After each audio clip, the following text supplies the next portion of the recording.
Imagine for a second that you are sitting in front of a bulky computer screen in the year 1998. The hum of the dial-up modem is the soundtrack to your life, and everyone is talking about something called the World Wide Web. You see companies with no profits and no business plans doubling in price every single week just because they added a .com to their name. You feel like a financial wizard.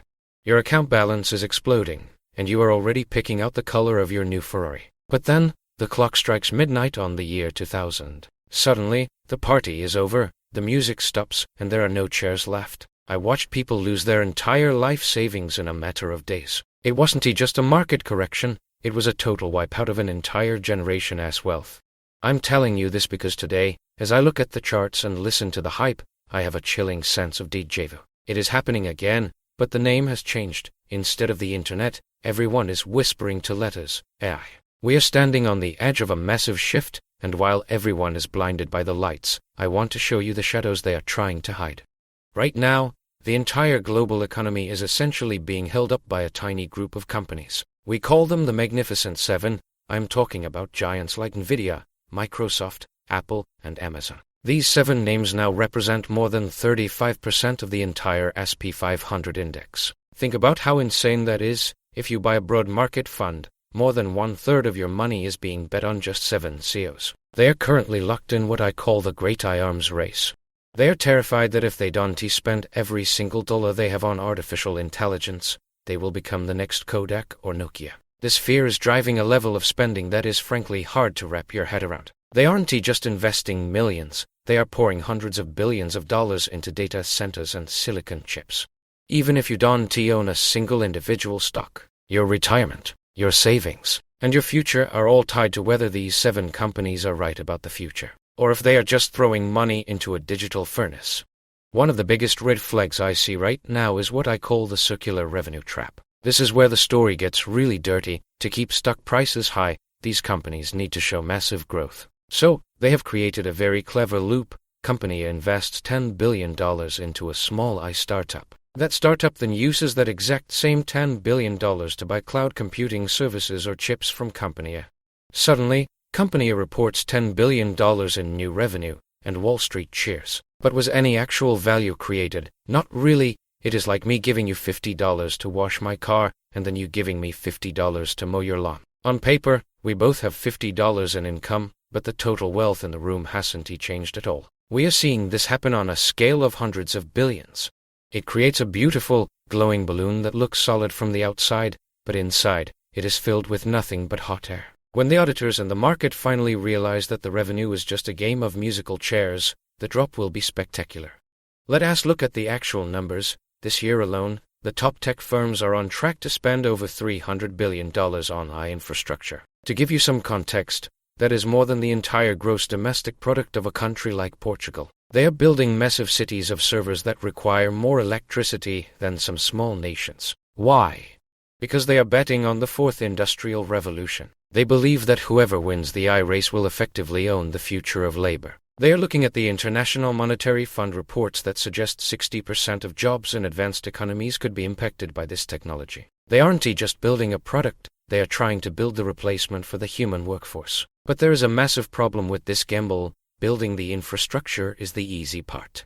Making it profitable is a different story. Right now, most of these AI tools are losing money on every single query. They are burning cash to gain users, hoping that one day they can turn on the profit switch. But what if that switch doesn't exist? For the last few years, AI has been growing at a speed that feels like magic. It went from making blurry images to creating full-scale movies in the blink of an eye. But we're about to hit a brick wall that no amount of money can fix, the data wall. You see, AI models are like giant digital brains that need to eat data to get smarter. They have already eaten almost everything on the public internet. They have read every book, every tweet, and every Wikipedia article. Experts believe that by the year 2027, we will officially run out of high-quality human-generated data to feed these machines. Once the food runs out, the rapid rate of improvement is going to stall. It is like a rocket ship running out of fuel just as it hits the upper atmosphere. If the AI doesn't get exponentially better every year, the massive valuations of these companies will collapse. Investors are paying for a future of infinite growth, but we might be reaching the limits of what digital logic can actually do without more human input.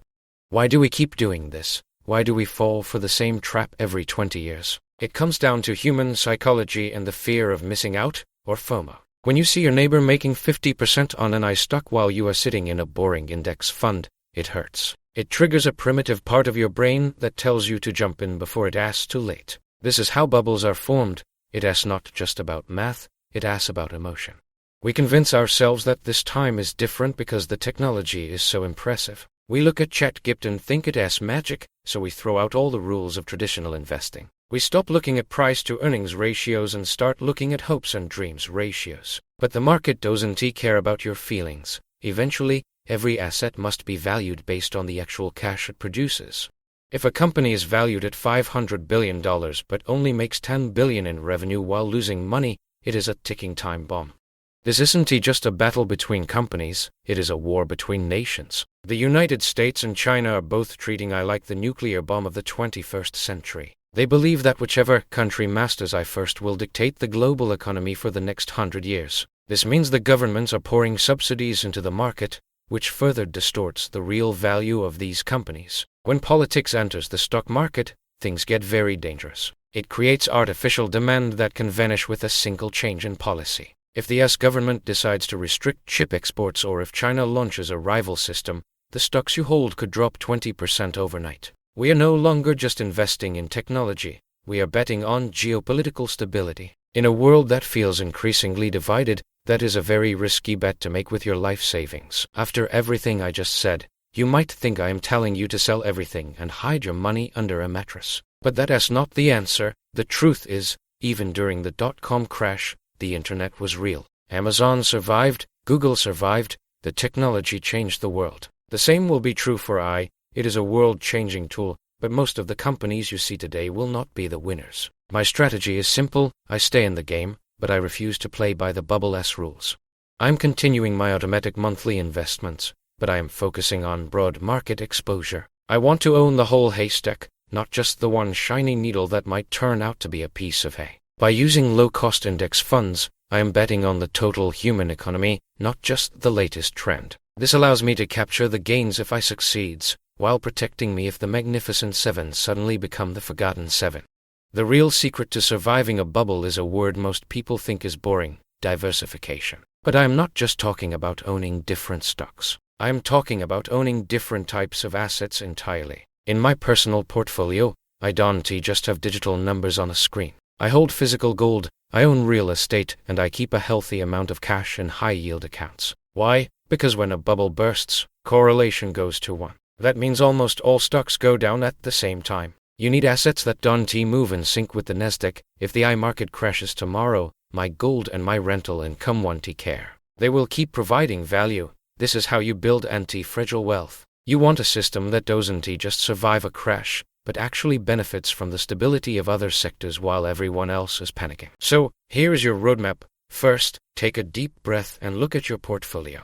Are you over-leveraged in tech? If one sector makes up more than 20% of your net worth, you aren't an investor, you are a gambler. Second, focus on your primary income. Your ability to earn money at your job or through a side hustle is your greatest hedge against a market crash. If the market goes down, you want to be the person with extra cash to buy the bargains, not the person forced to sell at the bottom because you can't pay your rent. Third, stay educated. The world is changing fast, and the winners of the next decade will be the ones who understand the difference between price and value. Don't let the headlines scare you, and don't let the hype blind you. History doesn't repeat, but it definitely rhymes. Make sure you are the one writing the lyrics to your own financial future. Subscribe if you want to stay ahead of the curve, and I will see you in the next one.